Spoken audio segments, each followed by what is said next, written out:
House of Representatives is set to investigate the Manila Bay Dolomite Beach project on November 17.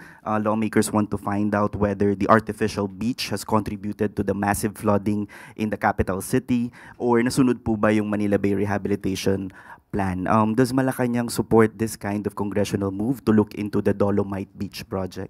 Unang-una po, muli, papaalala natin na may separation of powers. So kung ano po ang magiging trabaho at gagawing mga hakbang ng House of Representatives sa pag-iimbestiga dito sa Dolomite Beach, ay yan po ay kanilang trabaho at hindi po hahadlang sa anumang hakbang ang Pangulo patungkol dyan. At maaari natin po talagang maging hakbang ito para makita kung talaga ba itong nagkaroon ng anomalya, kung mayroon bang naidulot ito sa nangyayaring pagbaha sa Metro Manila at kung naka-apekto to sa kalikasan ng ating bansa. And follow-up lang din po doon sa Dolomite, while it is a congressional initiative po, no, yung multi-million peso project was implemented during the Duterte administration.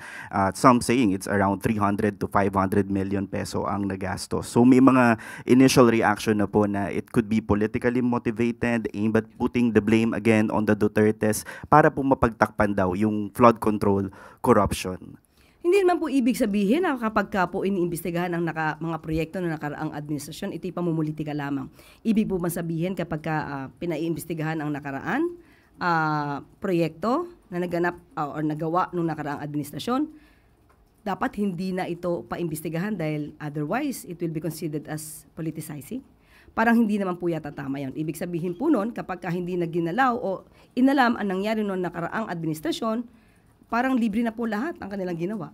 So tama lamang po ito. Pero muli, ang sabi ng Pangulo at ang administrasyong ito, hindi po sila makikialam kung ano po ang ginagawa ng mga mambabatas natin sa kanilang pag-iimbestiga. Thank you po, Yusek.